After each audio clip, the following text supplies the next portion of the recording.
다음에 초대교회 7개 교회, 요한계시록에 나타난 7교회 지금 계속하고 있습니다.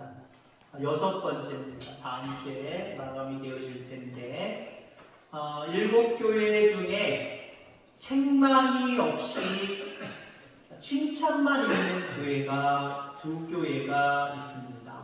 서머나 교회와 오늘 여러분이 읽었던 빌라델비아 교회.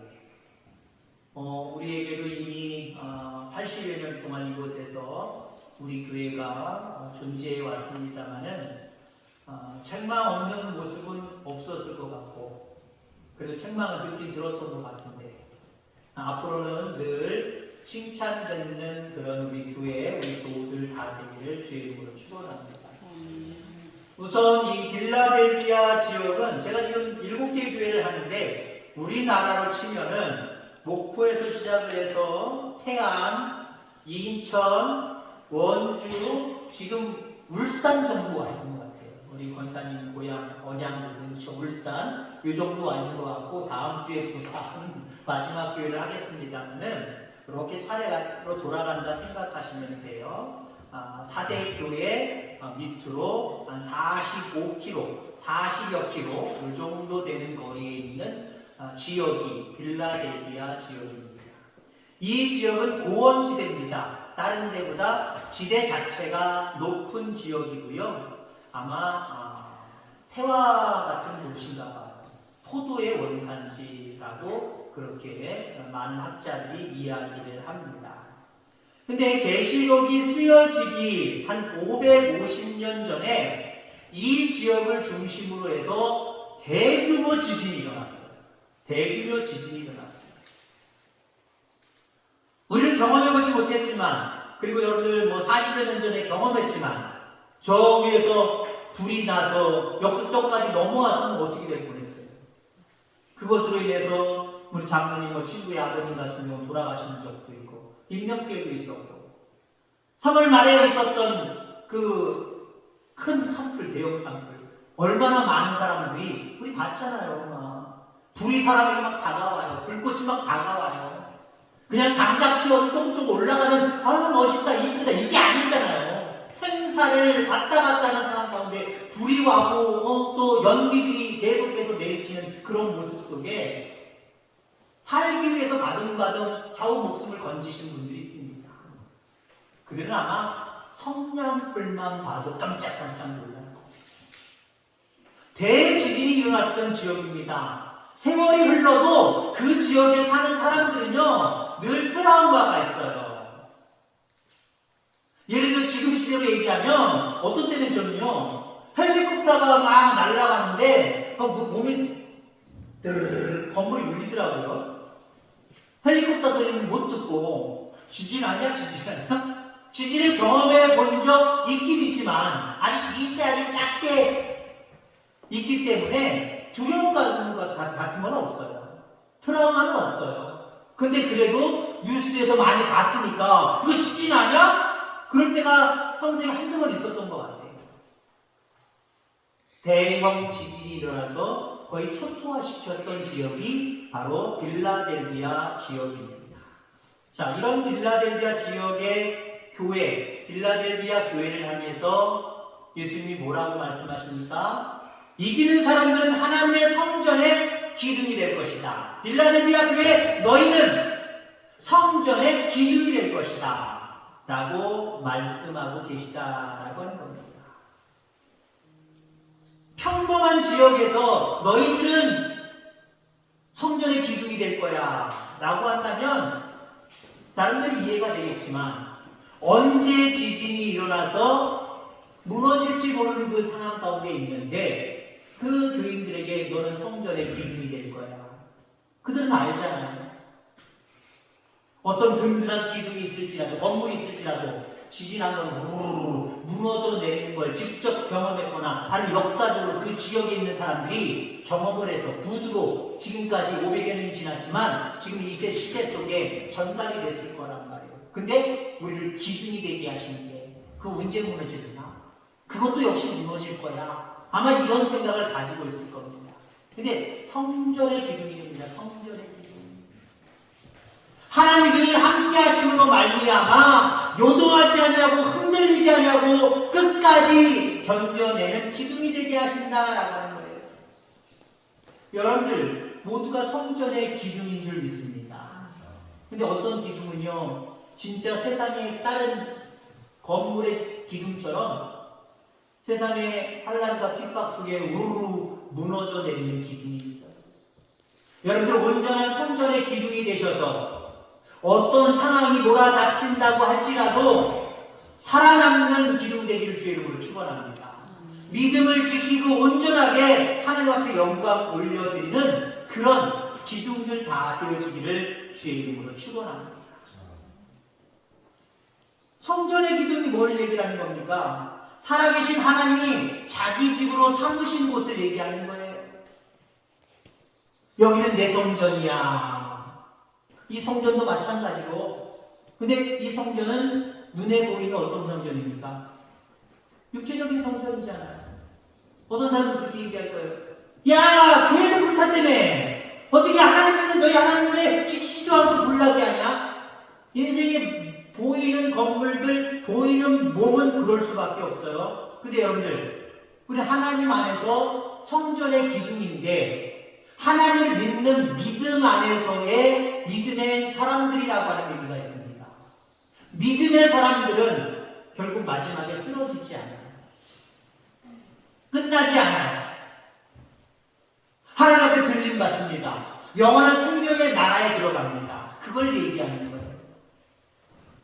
비록 이 땅에 살아가는 모습은 믿는 사람이나 안 믿는 사람이나 똑같을지라도, 똑같은 옷을 입고 똑같은 상황 속에 살아갈지라도 하나님이 성전의 기둥으로 삼은 사람, 다시 말해서 부활의 신앙을 가지고 예수 그리스도를 믿는 신앙을 가지고 나는 하나님의 자녀야, 나는 하나님 나라의 기둥이야 라고 그 믿음을 가지고 살아가는 사람, 하나님이 지키신다는 거예요. 영원히 지키신다는 거예요. 육체적으로도 돌보시고 지키실 뿐만 아니라 그의 영혼이 영원한 지옥으로 가지 않도록 그 영혼을 영원한 생명의 나라로 진정한 기둥으로 들이신다는 겁니다. 이 귀한 축복의 말씀이 우리 교회 안에 여러분들에게도 증거되는 귀한 말씀이기를 주의 이름으로 축원합니다.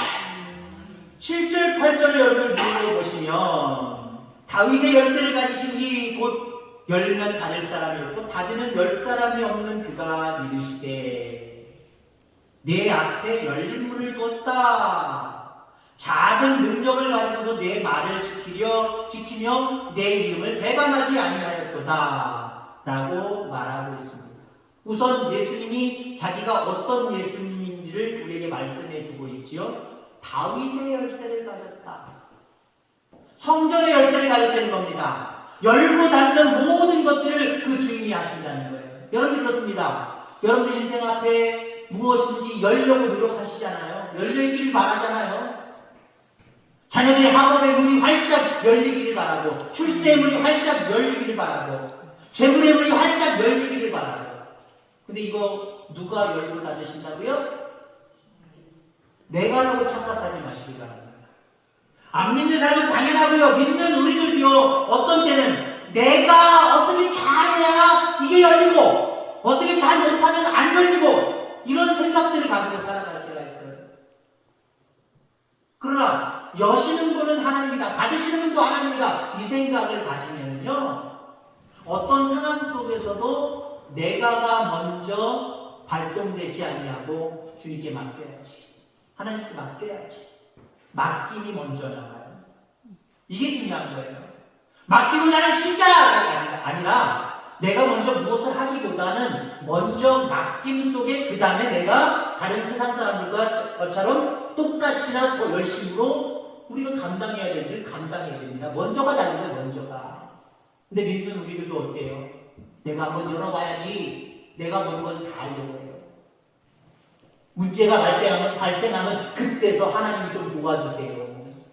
그렇게 딸려가는 예수님 되지 마시고요. 예수님을 앞세우는 여러분들 되길 주의 이름으로 축원합니다. 농사를 짓든지 무엇을 하든지 하나님을 앞세워야 돼요. 우리 주님을 앞세워야 돼요. 그분이 여시면 열리는 거고요. 그분이 받으면 우리가 아무리 뒤에서 애쓰고 노력하고 힘써도요. 안 열려요. 또 안 닫혀요. 그 예수님이 말씀하신다라고 말하면서 이렇게 얘기하겠죠. 작은 능력을 가지고서 내 말을 지키며 내 이름을 배반하지 아니하였도다. 작은 능력. 연약하고 부족하다는 거예요. 연약하고 부족하지만 그래도 하나님을 의지하는 믿음을 가지고 내 이름을 배반하지 않았다. 내 이름을 배반하지 않았다. 여러분 오늘날 어떻게 해석할 수 있으시겠습니까?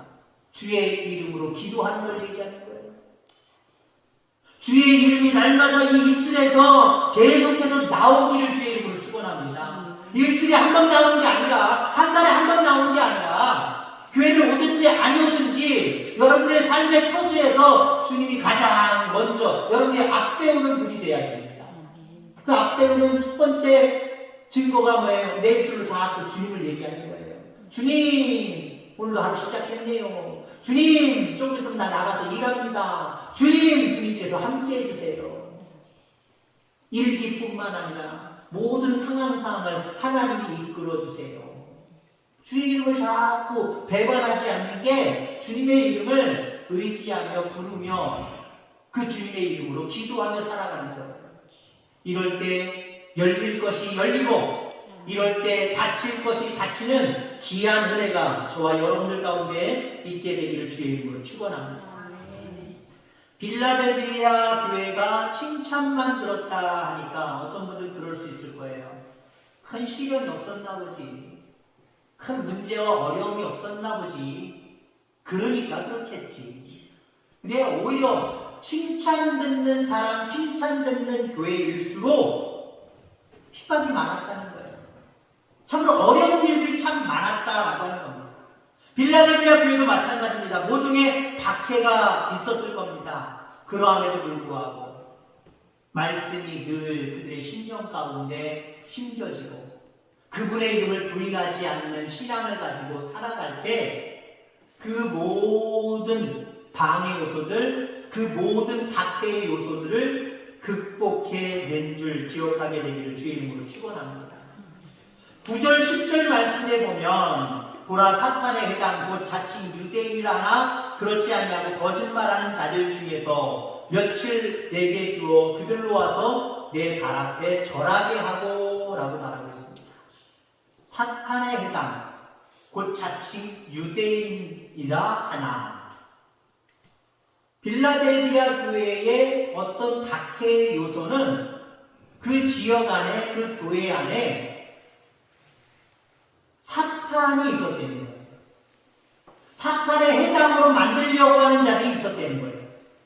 하나님의 거룩한 전을 사탄의 해당으로 만들려고 하는 자들이 있다고 하는 겁니다.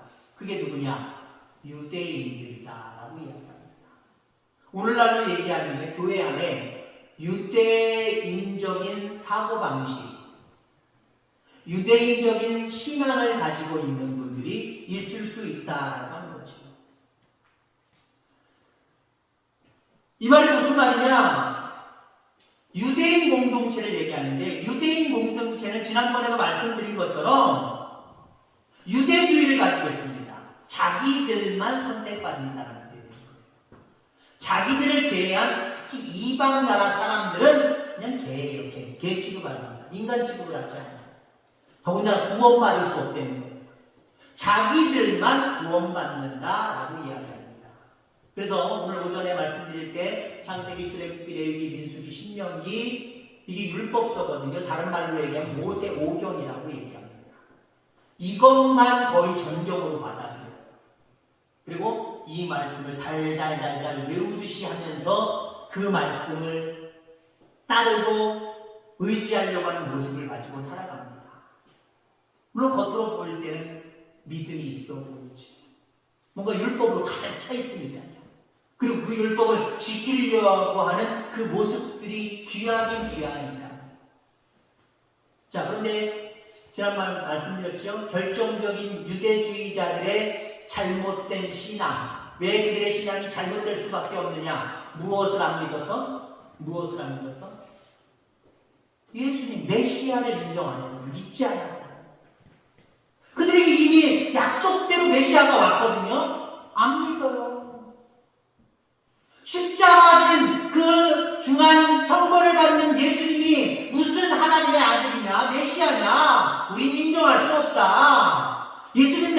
인정하지 않을 뿐더러 더군다나 부활도 믿지 않습니다. 인정하지 않습니다. 제가 신앙 중에 가장 중요한 게 요소들 중에 어떤 것이 가장 중요하다 했어요? 날 위해 죽으심과 날 위해 다시 사심. 그리고 우리가 마라나타를 불렀습니다만 이걸 두 개를 같이 묶어도 되지만 따로따로 떼어놓는다면 마라나타 신앙.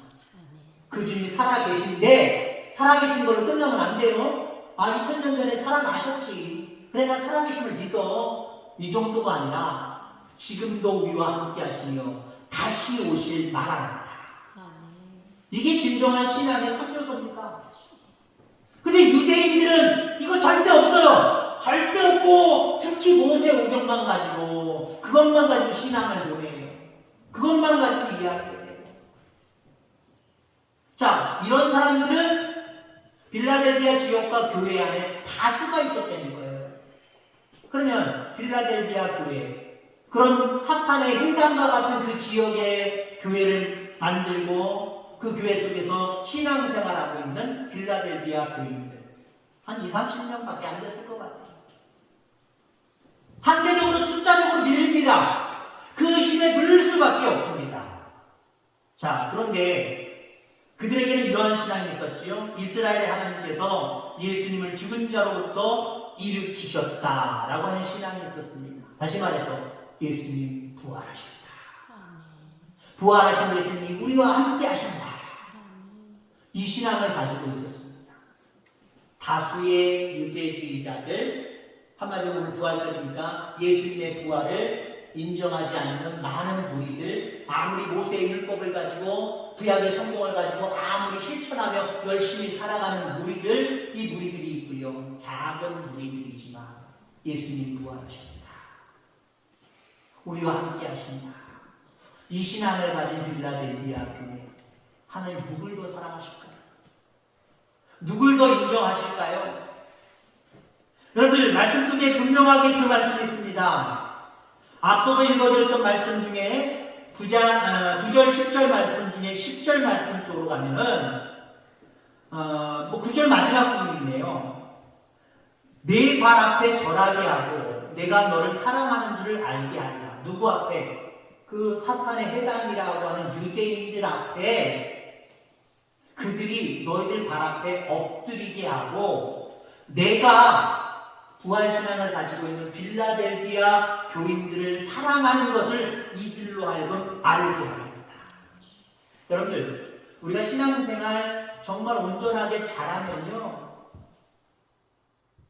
다른 사람들이 하나님께서 나를 얼마나 사랑하는지 알게 되어 있어요. 모르는 게 믿음이 아니에요. 내가 알려서 알리는 것도 있겠지만 알려서 알리는 것도 여러분 신앙입니다. 무엇을 말하는 거냐면 여러분들 복음 증거가 뭡니까? 내가 부활하신 예수님을 만나고 그분을 신앙함으로 말미암아 나한테 이런 일들이 생겼어. 하나님이 나를 이렇게 사랑하셔. 이거 옆 사람들한테 이야기하는 거야. 이게 복음 증거입니다. 역사적인 얘기를 알려서 예수님은 이런 예수님이야. 그러니까 믿어. 이것도 복음 전도지만 여러분들 삶 속에 진짜 복음 전도는요. 예수님 살아계신 예수님을 내가 이렇게 믿어보니까 하나님이 나를 이렇게 사랑하셔. 이렇게 복을 주셔. 여러분 입을 벌려서 자랑하셔야 돼요. 나이는 나 조용히 신앙생활 하는데 그러지 마시고요. 하나님 때문에 은혜 받은 거, 하나님 때문에 사랑받는 거 입술을 벌려서 얘기하시고요. 적극적으로 얘기하셔야 됩니다. 얘기를 또 안 할지라도 다른 사람들이 알게 될 정도가 돼야 됩니다. 알게 될 정도는 언제일까요? 내가 알리는 건 그 사람은 몰랐지만 내가 알림으로 말미암아 물론 삐죽삐죽거릴 수도 있어요. 무슨 그게 하나님 믿으세요? 그럴 수도 있어요. 그러나 우리는 하나님 때문이다, 주님 때문이다 라고 말하면서 주님께는 영광을 올려드리고 그 사람들에게 그렇게 고백을 해야 됩니다. 그들이 어떤 삶의 문제에 부딪혔을 때 반드시 그 말이 자기들에게 돌아오게 되어 있어요. 그때 누가 하나님 믿으니까 이런 기쁨이 있고 이런 은혜가 있고 이런 복이 있다고 얘기했지. 나도 지금 힘들어 죽겠는데 그 상황인데 나도 어떻게 하면 안 되나? 그가 믿는 예수님 나도 믿어보자. 발동하게 되겠다니까요. 바로바로 발동하면 좋겠지만 바로바로 발동은 안 하고요. 나중에 그것이 여러분들 내가 자랑한 예수님이 씨앗이 되어서 그 사람들로 하여금 걷어들이게 할 수 있다는 거예요. 근데 그들이 내가 말하지도 않았는데 혹시 말했을지라도 그들이 하나님이 나를 사랑하는 거, 우리를 사랑하는 거 어떻게 알아요? 우리의 신앙이 깊으면 깊을수록 저절로 알게 되어 있어요. 드러나게 되어 있습니다. 그런 신앙생활 하심으로 말미암아 하나님께서 여러분을 사랑하시는 것을 나만 아는 것이 아니라 많은 사람들도 알게 되는 놀라운 은혜가 있게 되기를 주의 이름으로 축원합니다. 11절 12절 말씀, 내가 속기 우리니 내가 가진 것을 굳게 잡아 아무도 내 면류관을 빼앗지 못하게 하라. 이기는 자는 내 하나님 성전의 기둥이 되게 하니 그가 결코 다시 나가지 아니하리라. 내가 하나님의 이름과 하나님의 성본 하늘에서 내 아버지께로부터 내려오는 새 예루살렘의 이름과 나의 새 이름을 그 위에 기록하리라. 아멘. 여러분들, 이기는 자가 되기를 주의 이름으로 축원합니다. 어떤 상황들이 우리 앞에 놓여있을지라도 주의 이름으로, 믿음으로, 부활하신 주님을 믿고 부활하신 주님을 선포함으로 이겨내는 여러분들 되기를 간절히 소망합니다. 그러면 세상의 지진처럼 움직이고 흔들리고 뜯기고 무너지는 기둥이 아니라 끝까지 책임져 주시는, 하나님이 보호해 주시는 성전의 기둥 같은 분들이 되실 거예요. 뿐만 아니라 뭐라고 얘기하고 있어요?